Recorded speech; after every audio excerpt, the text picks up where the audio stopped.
We all look strong on the outside, but on the inside, we all fear something. Maybe it's the fear of being alone, the fear of losing control, or losing the people we love. We just don't talk about it. In real life, those fears stay hidden behind smiles, confidence, and carefully crafted masks. But in the world of Assassin's Creed, nothing is hidden from us. And it's safe to say that every single protagonist, no matter how skilled, fearless, or legendary he is afraid of something. And that's a question we're answering today. And by the end of this video, you'll know the deepest and darkest fear of every Assassin's Creed protagonist. Although visibly, this man shows no fear. And why would he? He's the one everyone else fears. But the answer, my friend, isn't that simple, because beneath the Master Assassin, there's still a man. And like all of us, he has something to lose. Now, just to be clear, it's not a typical fear of death, monsters, or even his own mortality. Altair isn't afraid of dying. He's afraid of something far more devastating. For his entire life, he was raised within the Assassin Brotherhood. Their creed shaped him, their teachings molded him, and they weren't just his allies, they were his family. And when you dedicate your entire existence to a cause like that, you don't fear death. You fear its corruption, its fall, and how it will be in the coming times. And in Altair's case, that's exactly it.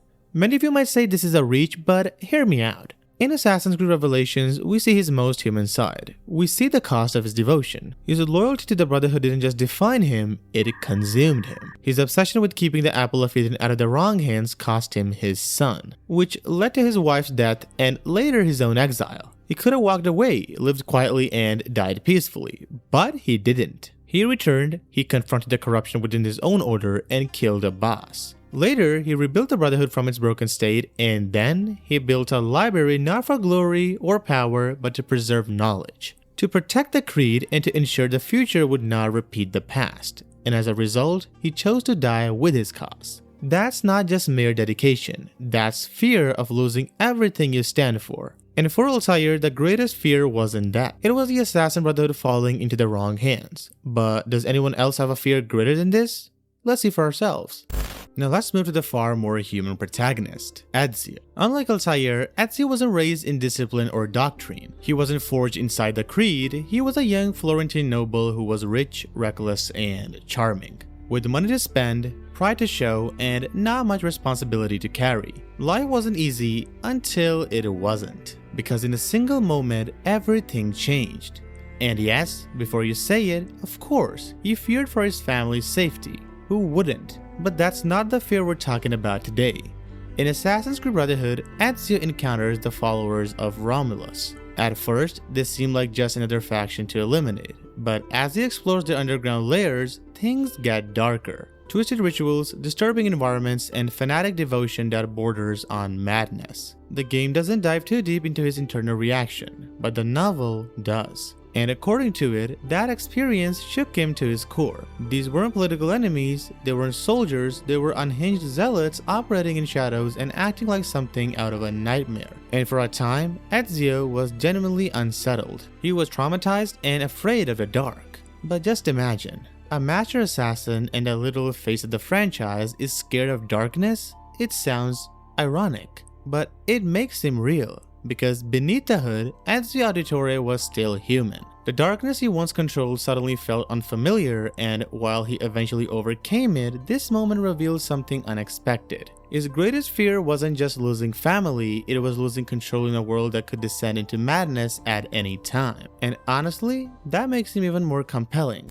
A misunderstood and underrated character, Connor Kenway. For years, his story was brushed aside, forgotten, and overshadowed. But thankfully, with time, people have started revisiting Assassin's Creed 3. They are replaying it, reanalyzing it, and finally appreciating what it tried to do. Because Connor isn't your typical Assassin's Creed protagonist. He is human and painfully human at that, yet stoic.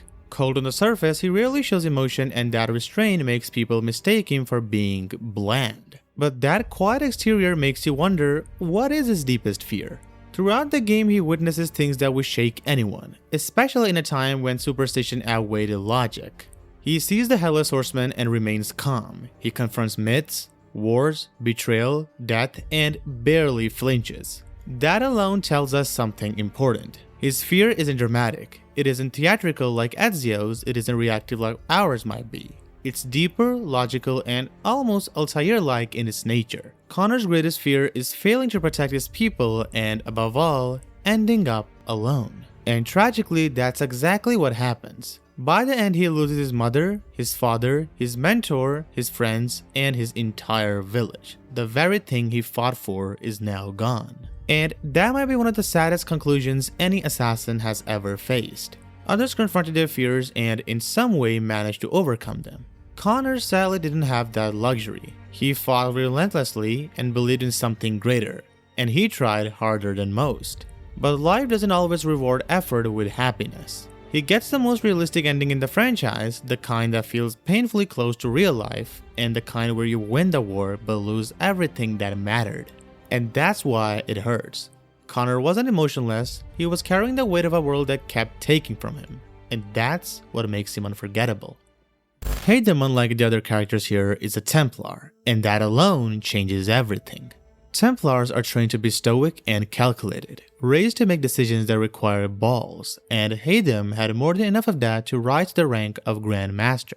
In the game, he's a true believer in the Templar ideals, much like Altair devoted his life to protecting the Assassin Order.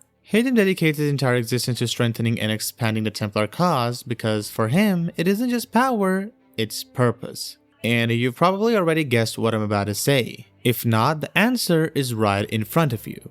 Haytham fears the failure of his ideals as he fears anything that could bring his order down. It sounds typical, doesn't it? But that's exactly the point. His fear is rooted in conviction, his identity is built around the Templar philosophy, which is order to control, and if that collapses, so does he. But here's where it gets interesting.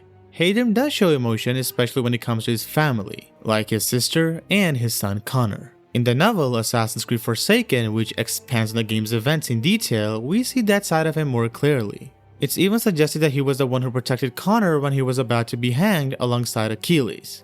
So yes, he cares. But he also reflects in the same novel that his ideals and his emotions began to overlap. And that overlap created a crack in his foundation. His emotions started overriding his rules, and that contradiction led to his downfall. In the game, just before dying, he admits that he should have killed Connor sooner. That confession isn't just bitterness, it's regret. It's the acknowledgement that he allowed emotion to interfere with duty, and in doing so, he failed the very order he swore to protect.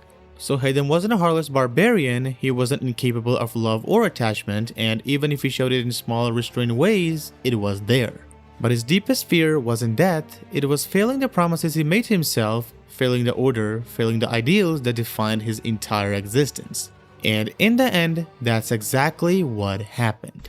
The last true pirate of the Kenway bloodline, Edward Kenway. A fan favorite, not just as an assassin, but as a character in general. He isn't born noble, he isn't driven by revenge, he's just a small town man with a massive dream to become something bigger than his circumstances. And that's a story almost everyone experiences at least once in their life. And that's what makes Edward so relatable. And when a character's struggles are relatable, chances are their deepest fear is too. So let me ask you something. Imagine you finally have everything you ever craved. Wealth, recognition, and status. Wouldn't a part of you fear that it could all be taken away in an instant?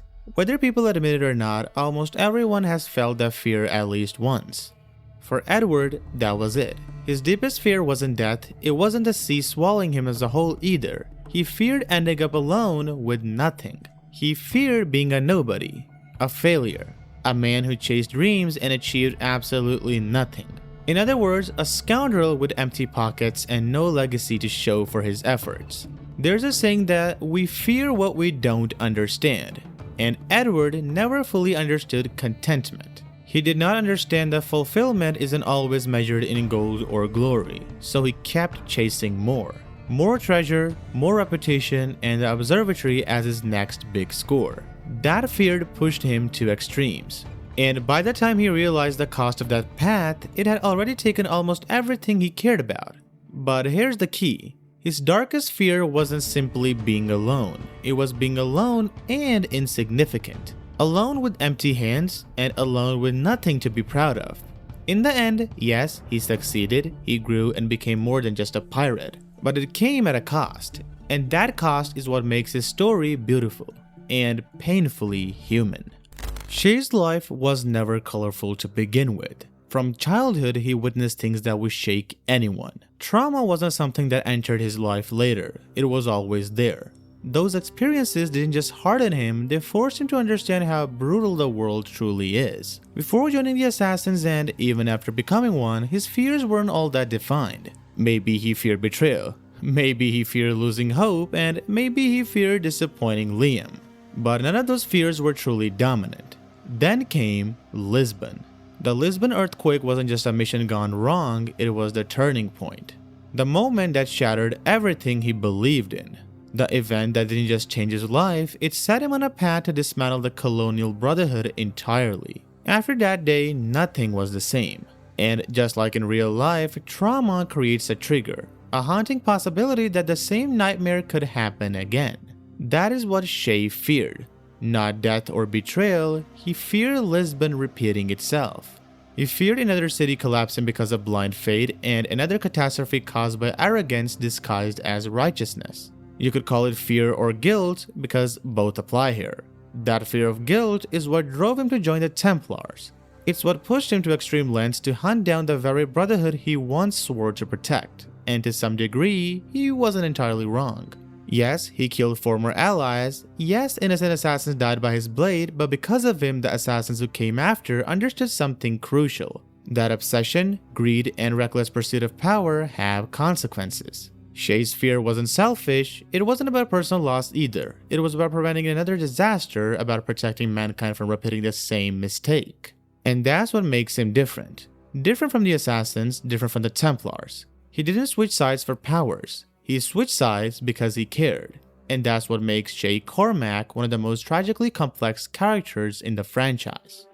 Arno Dorian is a softer assassin compared to others. He's vulnerable and even much like Ezio, he loves deeply and that attachment makes him strong, but also makes him susceptible to fear. Before we dissect his fear, let's step back and look at his story because that's what makes his fear make sense. Arno's life is marked by loss. Heavy, relentless loss. Childhood, adulthood, it didn't matter. He lost his mother, his father, his adoptive father, and later Elise, the one he loved. Every emotional anchor he relied on was severed, not once but multiple times. So when he officially joins the Assassin Brotherhood, he carries all of this with him, and in his vision, he confronts the fear that has haunted him all along. It's not dramatic, it's not flashy, it's failing the people he loves and not being able to control the situation.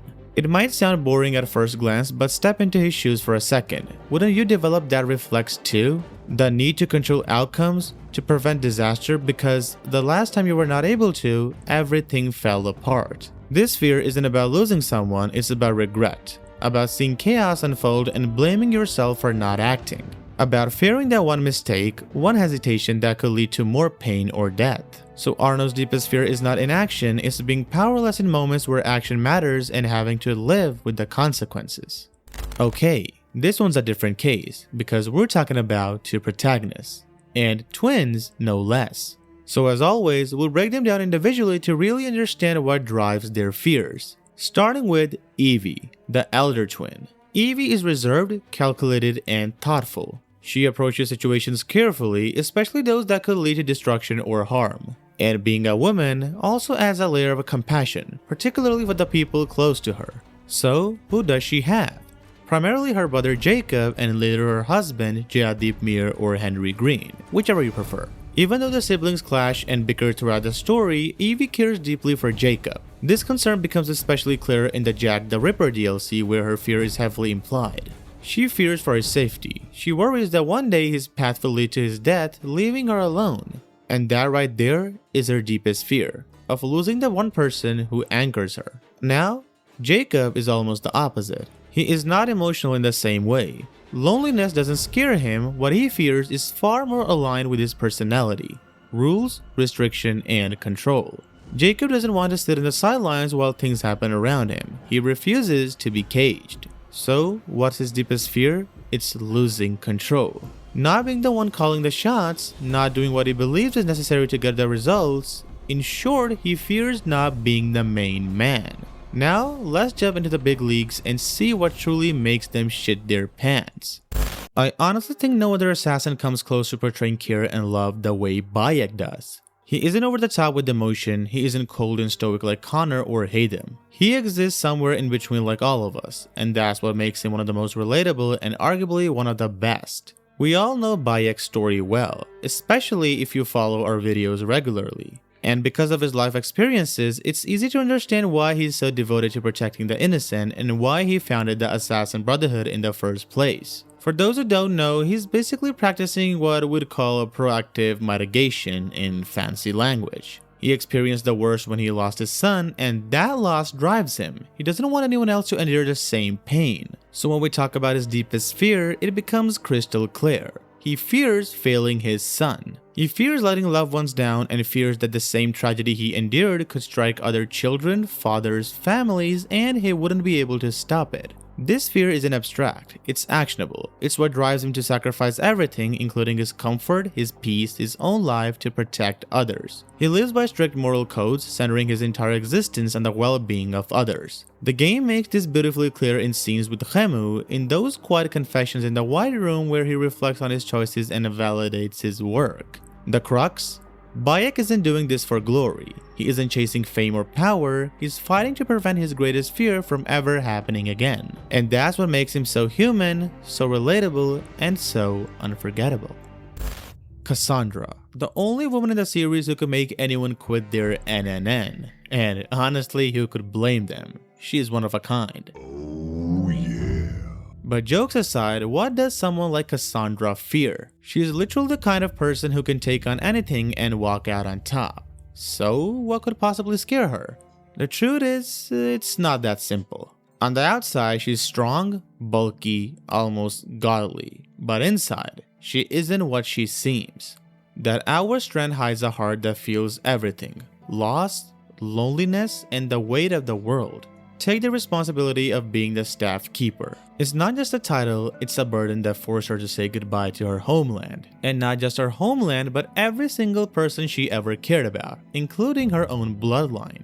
She knows they survived somewhere, thrived somewhere, but she cannot reach them. And who could possibly believe a young woman claiming to be their ancestor anyway? So here's the thing. With all that strength, all that power, Kassandra may be immortal, indestructible, and almost untouchable, but none of that makes her heart immune to fear.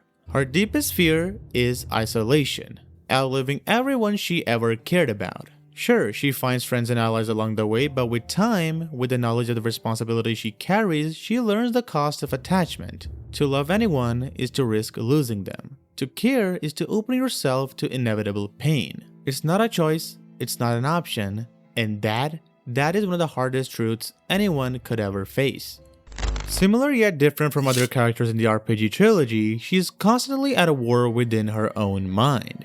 Why? Because she carries two personalities, one of her own and one of Odin, and the game makes this struggle very clear. On paper, Eivor is bold, brave, and almost fearless. She battles mythical beasts, she survives near-death experiences that would break most. So you might think there's nothing left for her to fear, but that's where you'd be wrong. If she doesn't fear anything physically, her battle lies within her mind, and in her case, it's two major fears. Her first fear stems from her title, Wolf-Kissed. She earned this name from the wolf bite she received as a child, a bite that saved her in a very twisted way. It isn't about the bite itself, it's about that day. The day her parents were killed right in front of her eyes, and for a child, that trauma was unbearable. The scar stayed with her for life as she thought that killing the person responsible would end it, but the fear and the pain remained. It isn't until the Dawn of Ragnarok DLC, as in the quest title Beyond Fear, she finally confronts this trauma manifesting in her mind as wolves.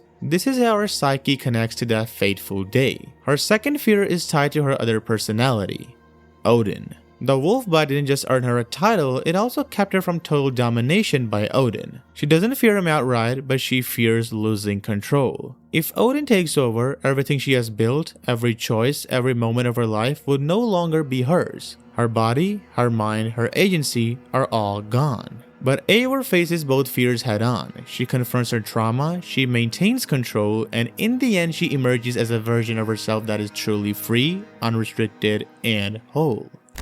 In Assassin's Creed Mirage, we finally see the origin story of Basim, a street thief who becomes a master assassin, eventually becoming the man we know in AC Valhalla. The story we expected was different, with more focus on Basim's journey, but even with the pieces we got, the game gave us enough to understand his deepest fear. Before accepting his true identity, Basim is terrified of the Jinn, a terrifying creature that haunts him. Literally the very first time we see him in the game, he's having a nightmare about it. And this isn't just a fleeting fear, it manifests repeatedly. Every time he kills someone, he sees the Jinn. Occasionally, while exploring the deserts of Baghdad, you can even spot in a mirage-like tornado or a visual echo of his terror. This fear drives him, it shapes him and shadows every choice he makes. In the end, there's no escaping it. Basim must accept the Jinn as a part of himself, confronting his darkest memories and making peace. Only then does he transform into the Basim we see in Valhalla. As a little bonus, if we look at Valhalla in the modern day segments, we see another layer to his fears. A fear of losing control and failing to complete his objectives. It's not as dramatic as the Jinn, but it complements his character perfectly, showing his constant internal battle. Basim isn't fearless, he's human. And it's that fear that makes him the complex, unforgettable assassin we meet in Valhalla. Both Naoe and Yasuke are the newest protagonists we see, and it's honestly a little heartbreaking to admit that they lack the depth of the older heroes. Their motivations are basic, straightforward, and maybe even stereotypical. Take Naoe for example. She's a ninja of her clan who witnessed her father's death. That tragic moment set her path, eliminating those responsible. That's her fuel, the thing that drives her forward and makes her ruthless in combat. But what does she fear the most? Ironically, it's simple. After seeing her father die, her greatest fear became making a choice. Every path seems like it leads to death or destruction. It's the fear of responsibility and consequence, a fear that could have been expanded into something deep and compelling, but the story did not explore it much and it's rarely evident in her expressions or actions. Then there's Yasuke. His fear is almost equally straightforward, a life without a master. He's lost loved ones and he desperately wants to avoid losing anyone else. It's a fair fear, but it's not particularly complex, and in a way it mirrors Naoe's fear of consequence. When Oda dies, Yasuke feels like he's lost his identity. That loss defines his fear and explains much of his behavior. The truth? There wasn't much to dig into these two. Their fears are simple, their motivations are clear-cut, and compared to the layered human struggles of the older assassins, they lack the nuance that made their predecessors unforgettable. Still, they're new faces, and even a simple fear can become compelling if explored the right way. And that's it for today's video. I know most of them are kinda similar, but that is what their biggest fears are. As most of them are not kids or young adults, they are trained killers. And for a man in their profession, the only thing they fear is either their family's safety or something that caused them trauma in the first place. But what do you think about this list? Make sure to let us know in the comment section below, subscribe for more, and we'll see you in the next one. Till then, take care and bye.